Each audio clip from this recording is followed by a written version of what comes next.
Well, slide down my pants and onto my shoe. What you see is my liquid poo. It's your boy, Pikmin fan 123456789. Back with another video. You read the title. Today we're going to be discussing my theory that Hocotatians are actually Mongolians. Now this ties in with some other theories I have that you can watch my other videos on, but basically the gist of it is that all the little guys you see in the Pikmin games, Hocotatians, Koppaites, all the other new guys in Pikmin 4, they're all just humans evolved very far into the future, so they're very tiny. Now my first reason for this is that in Pikmin 4, on the Shepherd spaceship, you see the Cyrillic letter zh on the side, which is used in Mongolian. One example of a Mongolian word that uses zh is the word Joe. Now you may notice that not all the letters are Cyrillic letters. That's because over time different letters get shaped. I mean, you can look at this graph how all our Latin letters got shaped. And so my theory is that the same thing rings true with these letters, that a lot of them changed but some of them stayed the same, like zh. My second big reason is that a Hocotate looks a lot like Mongolia. In the only clip where we see Hocotate surface, we can see that it looks like a big desert and very dry, very arid, a big steppe, if you will. And that's exactly what Mongolia is. Mongolia is very dry, very flat, very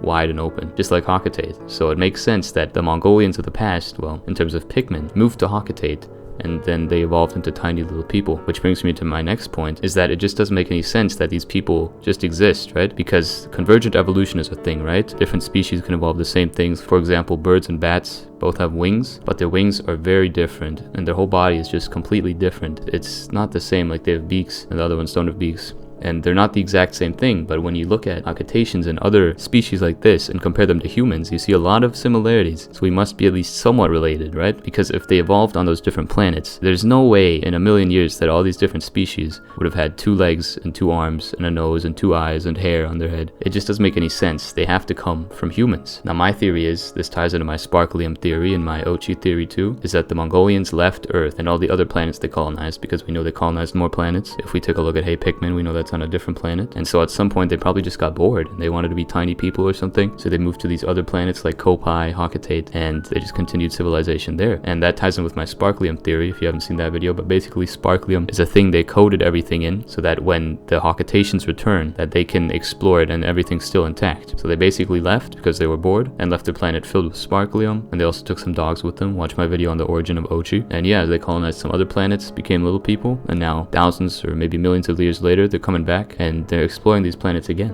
that they left behind. So that's what I think, but let me know what you think in the comments. And hey, that was just a theory, a Pikmin theory. Thanks for watching.